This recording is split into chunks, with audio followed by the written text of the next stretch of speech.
Hi guys, welcome back to Salesforce Malayalam. അപ്പോൾ നമ്മൾ ഇന്നത്തെ ടോപ്പിക്കാണ് സെക്യൂരിറ്റി ആൻഡ് പ്രൈവസി. നമുക്കറിയാം സെയിൽഫോഴ്സ് മാത്രമല്ല ഏതൊരു ആപ്ലിക്കേഷൻ നമ്മൾ എടുത്താലും സെക്യൂരിറ്റി ആൻഡ് പ്രൈവസി വളരെ ഇമ്പോർട്ടൻ്റ് ആണ്. കാരണം സെക്യൂർഡ് അല്ലാത്തൊരു ആപ്ലിക്കേഷനെ നമുക്ക് ആർക്കും ട്രസ്റ്റ് ചെയ്യാൻ പറ്റത്തില്ല. അതുകൊണ്ട് കസ്റ്റമർ നമ്മളെ ട്രസ്റ്റ് ചെയ്യണമെങ്കിൽ അവരുടെ ഡേറ്റ നമുക്ക് ട്രാൻസ്ഫർ ചെയ്യാൻ അവർ അലോ ചെയ്യണമെങ്കിൽ നമ്മൾ തീർച്ചയായിട്ടും സെക്യൂർഡ് ആയിട്ടുള്ള ഒരു എൻവയോൺമെൻറ്റ് പ്രൊവൈഡ് ചെയ്യണം.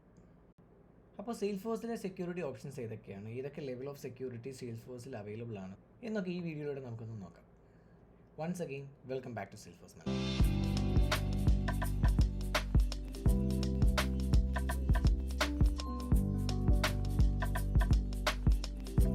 ഓക്കെ, അപ്പോൾ സെയിൽഫോഴ്സ് സെക്യൂരിറ്റി നമുക്ക് ലെയർ ബൈ ലെയർ ആയിട്ട് നോക്കാം. സോ ഫസ്റ്റ് ലെയർ എന്ന് പറയുന്നതാണ് ഓർഗനൈസേഷൻ ലെവൽ സെക്യൂരിറ്റി. ഓർഗ് കഴിഞ്ഞാൽ പിന്നീട് application level security, object level security, field level security, record level security and data level security. ഇങ്ങനെ different layers of securities available ആണ്. നമുക്ക് ഇത് ഓരോന്നും വളരെ ഡീറ്റെയിൽഡ് ആയിട്ട് നോക്കാം. ഇപ്പം ഞാനിന്നിവിടെ എക്സ്പ്ലെയിൻ ചെയ്യാൻ പോകുന്നത് ഇതിൻ്റെ ഒരു ഓവറോൾ സമ്മറിയാണ്. അതായത് ഇതിൻ്റെ പ്രാക്ടിക്കൽ വേർഷൻ വരുന്നുണ്ട്, അത് നമ്മൾ വേറൊരു വീഡിയോ ആയിട്ട് ചെയ്യുന്നതായിരിക്കും. കാരണം അല്ലെങ്കിൽ വീഡിയോ വളരെയധികം ലെങ്തി ആയി പോകും. സോ അതുകൊണ്ട് ഇതിനകത്തുള്ള ഒരു തിയറി പാർട്ട് അതാണ് നമ്മളിന്ന് ചെയ്യാൻ ഉദ്ദേശിക്കുന്നത്. ഓക്കെ, അപ്പോൾ നമുക്ക് ഫസ്റ്റ് ലെവൽ ഓഫ് സെക്യൂരിറ്റിയിലേക്ക് പോകാം, ഓർഗനൈസേഷൻ ലെവൽ സെക്യൂരിറ്റി. സോ നമുക്കറിയാം എല്ലാ ആപ്ലിക്കേഷനും ഒരു ബേസിക് ലെവൽ ഓഫ് സെക്യൂരിറ്റി ഉണ്ടാവും. അതായത് നമ്മളൊരു ആപ്ലിക്കേഷനിലേക്ക് ലോഗിൻ ചെയ്യണമെങ്കിൽ നമുക്കൊരു user name and password provide ചെയ്തിട്ടുണ്ടാവും. അത് കറക്റ്റായിട്ട് കൊടുത്താൽ മാത്രമേ നമുക്ക് ലോഗിൻ ചെയ്യാൻ പറ്റത്തുള്ളൂ. അതാണ് ഫസ്റ്റ് ലെയർ ഓഫ് സെക്യൂരിറ്റി. അത് ബേസിക്കലി എല്ലാ ആപ്ലിക്കേഷനിലും സെയിം ആണ്. സെയിൽഫോഴ്സിൽ അതുപോലെ തന്നെയാണ്. നമുക്കൊരു ക്രെഡൻഷ്യൽസ് ഉണ്ടാവും, ഒരു യൂസർ നെയിം ആൻഡ് പാസ്വേഡ്. നമ്മുടെ യൂസർ നെയിമും പാസ്വേഡും കൊടുത്താൽ മാത്രമേ നമുക്ക് നമ്മുടെ ഓർഗിലേക്ക് ലോഗിൻ ചെയ്യാൻ പറ്റത്തുള്ളൂ. പക്ഷേ പലപ്പോഴും ഇത് മാത്രം മതിയോ നമ്മുടെ ഓർഗ് സെക്യൂർഡ് ആവാൻ? പോരാ. അപ്പം നമുക്ക് കുറച്ചുകൂടെ സെക്യൂരിറ്റി ആഡ് ചെയ്യാൻ പറ്റും. എന്ത് ചെയ്യാൻ പറ്റും? നോർമലി നമ്മൾ മിക്ക ആപ്ലിക്കേഷനിലും ചെയ്യുന്ന പോലെ തന്നെ നമുക്കൊരു OTP ആഡ് ചെയ്യാൻ പറ്റും. അതായത് നിങ്ങളൊരു യൂസർ നെയിം ആൻഡ് പാസ്വേഡ് മാത്രം കൊടുത്താൽ നിങ്ങൾക്ക് ലോഗിൻ ചെയ്യാൻ പറ്റത്തില്ല. യൂസർ നെയിമും പാസ്വേഡും അതിൻ്റെ കൂടെ ഒരു OTP നമ്പറും കൂടെ കൊടുക്കണം. ഓക്കെ, സോ അപ്പോൾ നമ്മുടെ ഓർഗ് കുറച്ചും കൂടി സെക്യൂർഡ് ആവും. ഓക്കെ, അപ്പോൾ ഇത്രയും പോരാ, ഈ ലെവൽ സെക്യൂരിറ്റി പോരാ. ഇനി നമുക്ക് എന്ത് ചെയ്യാൻ പറ്റും? ഇനി നമുക്ക് സെക്യൂരിറ്റി അടുത്ത ലെവൽ അപ്ഗ്രേഡ് ചെയ്യാൻ പറ്റും. അതായത് നമ്മൾ ഈ OTPക്ക് പകരം നമുക്കൊരു ടോക്കൺ ആഡ് ചെയ്യാൻ പറ്റും. ടോക്കൺ എന്താണെന്ന് ചോദിച്ചു കഴിഞ്ഞാൽ ടോക്കൺ രണ്ട് തരമുണ്ട്. ഫിസിക്കൽ ടോക്കൺസും അതുപോലെ തന്നെ സോഫ്റ്റ്വെയർ ലെവൽ ഓഫ് ടോക്കൺസും അവൈലബിൾ ആണ്.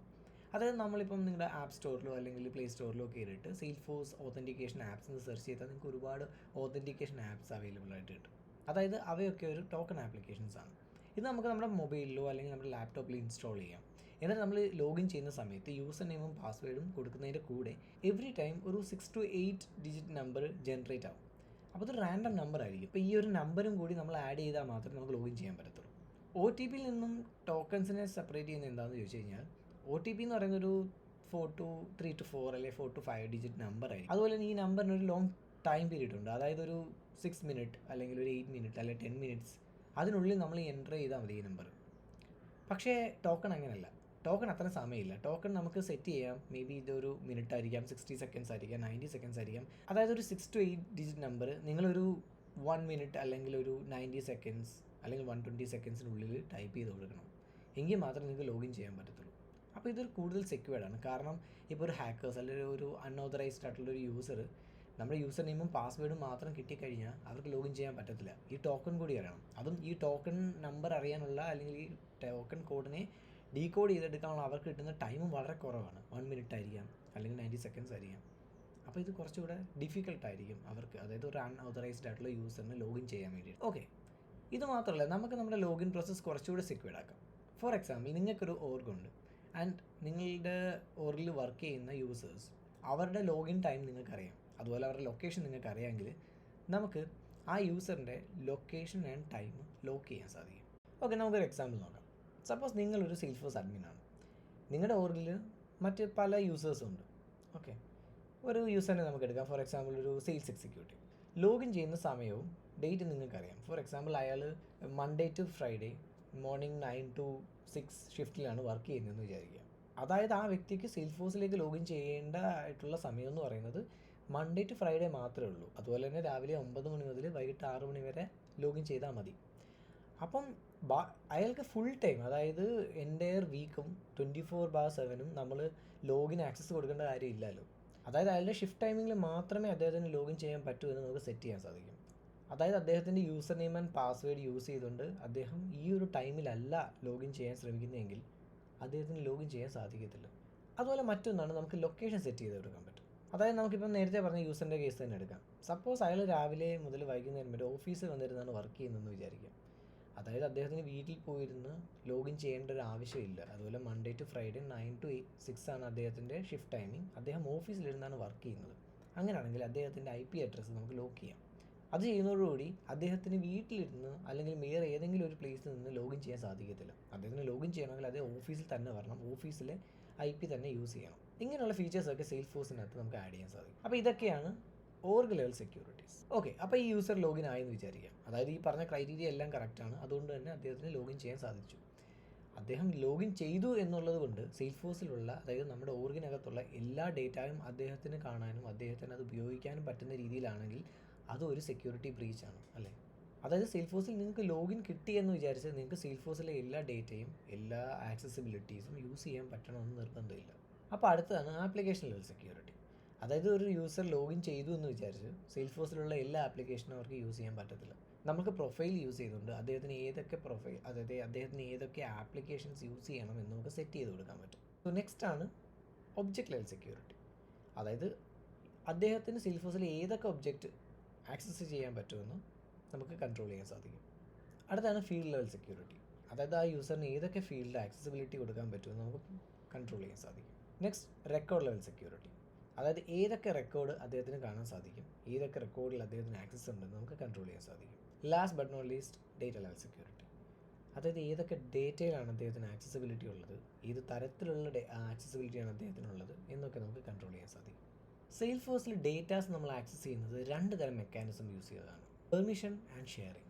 പെർമിഷൻ എന്താണ് ഫോക്കസ് ചെയ്യുന്നത് വെച്ചാൽ what you can do with objects. അതായത് നിങ്ങളുടെ ഒബ്ജക്റ്റിൽ നിങ്ങൾക്ക് എന്തൊക്കെ തരത്തിലുള്ള ആക്സസിബിലിറ്റി ഉണ്ട്.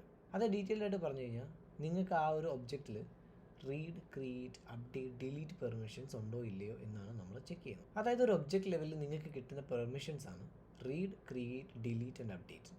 ഓർത്ത് വെക്കാൻ വേണ്ടി കേർഡ് എന്ന് ഓർത്താൽ മതി. CRUD, curd. Create, read, update and delete. അതായത് ഒരു യൂസറിന് ഒരു ഒബ്ജക്റ്റിനകത്ത് റീഡ് പെർമിഷൻ ഉണ്ടെങ്കിൽ അദ്ദേഹത്തിന് ആ ഒബ്ജക്റ്റിനകത്തുള്ള ഡേറ്റയെ കാണാൻ സാധിക്കും. ജസ്റ്റ് റീഡ് ചെയ്യാനേ പറ്റത്തുള്ളൂ. സപ്പോസ് നിങ്ങൾക്ക് ഒരു കസ്റ്റമർ കെയർ എക്സിക്യൂട്ടീവ് ഉണ്ട്. അദ്ദേഹത്തിൻ്റെ ഡ്യൂട്ടി എന്താണ്? അദ്ദേഹത്തിന് കോൾസ് വരും, അദ്ദേഹം കോൾ എടുക്കും. അദ്ദേഹത്തിന് ചില ഒബ്ജക്റ്റുകളിലേക്ക് ലോഗിൻ ആക്സസ് വേണം. എന്നിട്ട് അവിടെ നോക്കി അദ്ദേഹം ചില കാര്യങ്ങൾ അവരുടെ കസ്റ്റമറുമായിട്ട് കമ്മ്യൂണിക്കേറ്റ് ചെയ്യും. അതിന് അദ്ദേഹത്തിനകത്ത് ആ ഒബ്ജക്റ്റിനകത്തുള്ള ഡേറ്റ മാനിപ്പുലേറ്റ് ചെയ്യേണ്ടതോ അല്ലെങ്കിൽ അപ്ഡേറ്റ് ചെയ്യാനോ ഡിലീറ്റ് ചെയ്യാനോ ഉള്ള ആക്സസിബിലിറ്റി അദ്ദേഹത്തിന് കൊടുക്കേണ്ട കാര്യമില്ല. അദ്ദേഹത്തിന് ജസ്റ്റ് ഒന്ന് കണ്ടാൽ മതി. അപ്പം അവിടെ നമുക്ക് എന്ത് ചെയ്യാൻ സാധിക്കും? നമുക്ക് അദ്ദേഹത്തിന് റീഡ് പെർമിഷൻ മാത്രം കൊടുക്കാൻ സാധിക്കും. അതായത് ഒരു കസ്റ്റമർ കെയർ റെപ്രസെൻറ്റേറ്റീവ് ഒരു ഒബ്ജക്റ്റിലേക്ക് കയറുമ്പോൾ അദ്ദേഹത്തിന് അവിടുത്തെ എന്തൊക്കെയാണോ അവിടെ കൊടുത്തിരിക്കുന്ന ഡേറ്റ അദ്ദേഹത്തിന് അത് കാണാൻ മാത്രം സാധിക്കുന്ന രീതിയിൽ നമുക്ക് സെറ്റ് ചെയ്യാൻ സാധിക്കും. അടുത്തത് ക്രിയേറ്റ്. പേര് പോലെ തന്നെ നമുക്കൊരു റെക്കോർഡ് ക്രിയേറ്റ് ചെയ്യാനുള്ള എബിലിറ്റി തരുന്നതാണ് ക്രിയേറ്റ് എന്ന് പറയുന്ന പെർമിഷൻ. അപ്ഡേറ്റ് എന്ന് പറയുമ്പോൾ നമുക്ക് ഓൾറെഡി എക്സിസ്റ്റിംഗ് ആയിട്ടുള്ള ഒരു റെക്കോർഡ് ഉണ്ടാവും. ആ റെക്കോർഡിനെ നമുക്ക് അതിനകത്തുള്ള ഏതെങ്കിലും ഒരു ഫീൽഡോ വാല്യൂസോ നമുക്ക് ചേഞ്ച് ചെയ്യാനുള്ളൊരു ആക്സസിബിലിറ്റിയാണ് അപ്ഡേറ്റ്. ഡിലീറ്റ് നമുക്ക് എല്ലാവർക്കും അറിയാം, ഒരു റെക്കോർഡ് ഡിലീറ്റ് ചെയ്യാനുള്ള എബിലിറ്റി. അതുപോലെ നമ്മൾ മനസ്സിലാക്കേണ്ട മറ്റൊരു കാര്യം, ഈ ആക്സസിബിലിറ്റീസ് ഒക്കെ നമ്മൾ പ്രൊവൈഡ് ചെയ്യുന്നത് പ്രൊഫൈൽസിലൂടെയും അതുപോലെ പെർമിഷൻ സെറ്റിലൂടെയാണ്. പ്രൊഫൈലിനെ കുറിച്ചും പെർമിഷൻ സെറ്റിനെ കുറിച്ചും നമ്മൾ നേരത്തെ എക്സ്പ്ലെയിൻ ചെയ്തേക്കുന്നുണ്ട്. വീണ്ടും അത് ഞാൻ റിപ്പീറ്റ് ചെയ്യുന്നില്ല. പക്ഷേ ബ്രീഫ് ചെയ്ത് പറയാം. പ്രൊഫൈൽസ് നമ്മൾ യൂസ് ചെയ്യുന്നത് ഒരു യൂസറിൻ്റെ ആക്സസിബിലിറ്റിയെ അല്ലെങ്കിൽ അദ്ദേഹത്തിൻ്റെ പെർമിഷൻസിനെ റെസ്ട്രിക്റ്റ് ചെയ്യാൻ വേണ്ടിയിട്ടാണ്.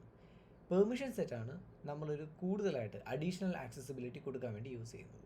മറ്റൊന്നാണ് ഷെയറിംഗ് റൂൾസ്. Sharing rules 2 തരമുണ്ട്. ഒന്ന് ഓർഗനൈസേഷൻ വൈഡ് ഡീഫോൾട്ട്, മറ്റൊന്ന് മാനുവൽ ഷെയറിംഗ്. മാനുവൽ ഷെയറിംഗ് എന്ന് വെച്ചാൽ നമുക്കറിയാം, നമ്മുടെ ഡേറ്റാസ്, നമ്മുടെ റെക്കോർഡ്സ് നമുക്ക് മറ്റൊരു യൂസറിനോ അല്ലെങ്കിൽ ഒരു ഗ്രൂപ്പ് ഓഫ് യൂസേഴ്സിനോ ഷെയർ ചെയ്ത് കൊടുക്കാൻ പറ്റും മാനുവലായിട്ട്. അതാണ് മാനുവൽ ഷെയറിംഗ്. മറ്റൊന്നാണ് ഓർഗനൈസേഷൻ വൈഡ് ഡീഫോൾട്ട്, OWD. അതായത് നമ്മുടെ ഹൈറാർക്കി അനുസരിച്ച് നമ്മുടെ റെക്കോർഡിൽ ഓരോ ആളുകൾക്കും ഓരോ യൂസേഴ്സിനും ഓരോ പ്രൊഫൈൽ ലെവലിൽ ഉള്ള ആക്സസിബിലിറ്റി ഡിഫൈൻ ചെയ്യുന്നതാണ് ഓർഗനൈസേഷൻ വൈഡ് ഡീഫോൾട്ട്. ഇനി നമുക്ക് എന്തിനാണ് ഫീൽഡ് ലെവൽ സെക്യൂരിറ്റി എന്ന് നോക്കാം.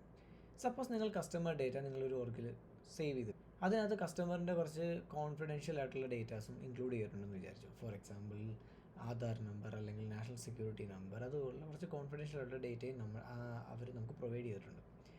അപ്പോൾ ഇത് എല്ലാ യൂസേഴ്സിനും, അതായത് സെയിൽസ്ഫോഴ്സിൽ നിങ്ങളുടെ ഓർഗിനകത്തുള്ള എല്ലാ യൂസേഴ്സും അത് ആക്സസ് ചെയ്യേണ്ട കാര്യമില്ല. ഫോർ എക്സാമ്പിൾ മേ ബി അത് നമ്മൾ കളക്ട് ചെയ്തിരിക്കുന്നത് ഫിനാൻസ് പർപ്പസിന് വേണ്ടിയിട്ടാണ്. അങ്ങനെയാണെങ്കിൽ ഫിനാൻസ് ടീം മാത്രം അത് കണ്ടാൽ മതി. എന്തിനാണ് ഒരു സെയിൽസ് റെപ്രസെൻറ്റേറ്റീവ് അത് കാണുന്നത്? അപ്പോൾ ആ ലെവലിൽ നമുക്ക് ഈവൻ ഒരു ഓർഗിനകത്ത് ഒരു റെക്കോർഡിനകത്ത് നമുക്ക് ആക്സസിബിലിറ്റി ഉണ്ടെങ്കിലും ആ റെക്കോർഡില്ലാത്ത എല്ലാ ഫീൽഡും നമുക്ക് കാണണമെന്നില്ല. അതായത് നമുക്ക് ആ ഒബ്ജക്റ്റിനകത്ത് സർട്ടൻ ഫീൽഡ്സ് നമുക്ക് ആ യൂസറിൽ നിന്ന് മറച്ചു വെക്കാം, ഹൈഡ് ചെയ്ത് വെക്കാം. അടുത്താണ് ഡേറ്റ ലെവൽ സെക്യൂരിറ്റി. മറ്റൊരു കാര്യം പറയാനുള്ളത്, ഡേറ്റയും റെക്കോർഡും തമ്മിൽ മാറിപ്പോരുത്. അതായത് നിങ്ങളൊരു ഒബ്ജക്റ്റിൽ നിങ്ങൾ ക്രിയേറ്റ് ചെയ്യുന്ന ലിസ്റ്റ് ഓഫ് ഡേറ്റയാണ് നിങ്ങളുടെ ഒരു റെക്കോർഡ്. അതായത് നിങ്ങളുടെ ഒരു റെക്കോർഡിനകത്ത് ഒരുപാട് ഫീൽഡും ആ ഫീൽഡിനകത്ത് ഒരുപാട് ഡേറ്റാസും ഉണ്ടായിരിക്കും. അപ്പോൾ ഈ ഫീൽഡിനകത്തുള്ള ആ വാല്യൂവിനെയാണ് നമ്മൾ ഡേറ്റ എന്ന് വിളിക്കുന്നത്. ഇത് മാറിപ്പോകല്ല. അതുപോലെ ഈ ഷെയറിംഗ് മോഡൽ വളരെ ഇമ്പോർട്ടൻ്റ് ആയിട്ടുള്ളൊരു കാര്യമാണ് ഹൈറാർക്കി. സിമ്പിളായിട്ടൊരു എക്സാമ്പിൾ ഞാൻ പറഞ്ഞുതരാം. സപ്പോസ് നമുക്കൊരു ഓർഗുണ്ട്. ഓർഗിലൊരു സാധാരണ, അതായത് നിങ്ങൾക്കൊരു IT കമ്പനിയാണെന്ന് വിചാരിച്ചു. അപ്പോൾ കമ്പനിയിൽ കുറേ സാധാരണപ്പെട്ട എംപ്ലോയീസ് ഉണ്ടാവും. സാധാരണ എംപ്ലോയീസ് ലെവൽ 1 എംപ്ലോയീസ്. ഈ എംപ്ലോയീസ് ഒരു 5 അല്ല 10 എംപ്ലോയീസിന് ഒരു ടീം ലീഡ് ഉണ്ടാവും. അങ്ങനെ കുറേ ടീം ലീഡ്സ് ഉണ്ടാവും. അങ്ങനത്തെ ഈ ഒരു ബഞ്ച് ഓഫ് ടീം ലീഡ്സിന് ഒരു മാനേജർ ഉണ്ടാവും. അതുപോലെ കുറേ മാനേജേഴ്സ് ഉണ്ടാവും. ആ മാനേജേഴ്സിനെല്ലാം ഒരു സീനിയർ മാനേജർ ഉണ്ടാവും. അതുപോലെ കുറേ സീനിയർ മാനേജർ ഉണ്ടാവും. അവർക്കെല്ലാം കൂടെ ഒരു CIO ഉണ്ടാവും. മേ ബി അതുപോലെ 1-2 CIOs ഉണ്ടാവും. അവർക്കെല്ലാവർക്കും കൂടെ ഒരു CEO ഉണ്ടാവും, അല്ലെങ്കിൽ ചെയർമാൻ ഉണ്ടാവും. സോ ഇതിനെയാണ് നമ്മൾ ഹൈറാർക്കി ലെവൽ എന്ന് വിളിക്കുന്നത്. ഇവിടെ ഡേറ്റ സെക്യൂരിറ്റി അഥവാ ഡേറ്റ മോഡൽ എങ്ങനെ വർക്ക് ചെയ്യുന്നതെന്ന് ചോദിച്ചു കഴിഞ്ഞാൽ, ഇപ്പം ഏറ്റവും താഴെത്തട്ടിൽ കിടക്കുന്ന ലെവൽ 1 എംപ്ലോയീസ് ക്രിയേറ്റ് ചെയ്യുന്ന ഒരു റെക്കോർഡ് അവർക്ക് പരസ്പരം കാണാൻ പറ്റില്ല. അതായത് ലെവൽ 1-ൽ 2 എംപ്ലോയീസ് 10 എംപ്ലോയീസ് എന്ന് വിചാരിച്ചു. അപ്പം അതിൽ ആദ്യത്തെ ഒരു എംപ്ലോയി ക്രിയേറ്റ് ചെയ്യുന്ന റെക്കോർഡ് രണ്ടാമത്തെയും ബാക്കി ഒരു എംപ്ലോയീസിനും കാണാൻ സാധിക്കത്തില്ല. ഓക്കെ, പക്ഷേ ഇവരെല്ലാവരും ക്രിയേറ്റ് ചെയ്യുന്ന റെക്കോർഡ് അതിന് തൊട്ട് മുകളിലുള്ള അവരുടെ ടീം ലീഡിന് കാണാൻ സാധിക്കും. അതുപോലെ തന്നെ ഈ ടീം ലീഡ്സിന് പരസ്പരമുള്ള റെക്കോർഡുകളൊന്നും തന്നെ കാണാൻ പറ്റത്തില്ല. പക്ഷേ ടീം ലീഡ്സുകളുടെ എല്ലാ റെക്കോർഡും അതിന് തൊട്ട് മുമ്പിലുള്ള മാനേജേഴ്സിന് കാണാൻ സാധിക്കും. അതുപോലെ മാനേജറിൻ്റെ ഡേറ്റ പരസ്പരം കാണാൻ പറ്റത്തില്ല. പകരം മാനേജേഴ്സിന് മുകളിലുള്ള സീനിയർ മാനേജേഴ്സിൻ്റെ ഡേറ്റ കാണാൻ പറ്റും. ഈ സീനിയർ മാനേജേഴ്സിൻ്റെ മാത്രമല്ല, അതിന് താഴോട്ടുള്ള എല്ലാ ഡേറ്റയും കാണാൻ പറ്റും. അതാണ് ഞാൻ ഉദ്ദേശിച്ചത്. അതായത് ഒരു സീനിയർ മാനേജറിൻ്റെയും ടീം ലീഡിൻ്റെയും ഒരു എംപ്ലോയിയുടെയും ഡേറ്റ കാണാൻ പറ്റും. അതായത് കാണാൻ പറ്റും മാത്രമല്ല, അവർക്ക് അതിനകത്തൊരു ആക്സസിബിലിറ്റി ഉണ്ടാവും. അത് അവർക്ക് ഇഷ്ടപ്പെട്ട രീതിയിലോട്ട് അവർക്ക് സെറ്റ് ചെയ്യാൻ സാധിക്കും. ഫോർ എക്സാമ്പിൾ, അവർക്ക് റീഡ്, ക്രിയേറ്റ്, ഡിലീറ്റ്, അപ്ഡേറ്റ് എല്ലാ ആക്സസും ഉണ്ടാവും. അതായത് അവർക്ക് വേണമെങ്കിൽ നിങ്ങളുടെ ഡേറ്റയിൽ ആൾട്രേഷൻസ് വരുത്താം. അതുപോലെ തന്നെ വേണ്ടെങ്കിൽ അത് ഡിലീറ്റ് ചെയ്ത് കളയാം, അല്ലെങ്കിൽ അപ്ഡേറ്റ് ചെയ്യാം. അതിനുള്ള എല്ലാ പോസിബിലിറ്റീസും നമുക്ക് കൊടുക്കാൻ പറ്റും. ഇതിനെയാണ് നമ്മൾ ഹൈറാർക്കി ലെവൽ ആക്സസിബിലിറ്റി എന്ന് പറയുന്നത്. അപ്പോൾ സെയിൽഫോഴ്സ് സെക്യൂരിറ്റിയെക്കുറിച്ച് നിങ്ങൾക്കൊരു ചെറിയ ഒരു ഐഡിയ കിട്ടിയെന്ന് ഞാൻ വിശ്വസിക്കുന്നു. ഇത് ഞാൻ ഒന്ന് ബ്രീഫ് ചെയ്തതാണ്. ഇതിനെക്കുറിച്ച് വളരെ ഡീറ്റെയിൽഡ് ആയിട്ട് നമ്മൾ വീഡിയോ ചെയ്യുന്നുണ്ട്. ഇതിൻ്റെ പ്രാക്ടിക്കൽ സെഷൻ നമ്മൾ ചെയ്യുന്നുണ്ട്. കാരണം ഇത് വളരെ ഇമ്പോർട്ടൻ്റ് ആണ്. നിങ്ങൾ ഏതൊരു പ്രൊഫൈലിൽ ഉള്ള വ്യക്തിയാണെങ്കിലും, നിങ്ങളൊരു അഡ്മിൻ ആണെങ്കിലും, അല്ലെങ്കിൽ ഒരു ഡെവലപ്പർ ആയാലും, ടെസ്റ്റർ ആയാലും, ഡിസൈനർ ആയാലും, നിങ്ങൾ ഏത് ലെവലിലുള്ള ഏത് തരത്തിലുള്ള ഒരാളായാലും സെയിൽഫോഴ്സ് സെക്യൂരിറ്റീസിൻ്റെ ബേസിക്സ് അല്ല, സെയിൽഫോഴ്സ് സെക്യൂരിറ്റി വളരെ ഡീറ്റെയിൽഡ് ആയിട്ട് അറിഞ്ഞിരിക്കേണ്ടത് വളരെ ഇമ്പോർട്ടൻ്റ് ആണ്, വളരെ അത്യാവശ്യമാണ്. സോ അതുകൊണ്ട് തന്നെ നമ്മൾ ഇതിനെക്കുറിച്ചുള്ള ഫുൾ ഡീറ്റെയിൽസ്, ഞാൻ ഈ പറഞ്ഞ കാര്യങ്ങൾ വളരെ എക്സ്പ്ലെയിൻ ചെയ്ത് നമ്മൾ ചെയ്യുന്നതായിരിക്കും. So thank you guys, by.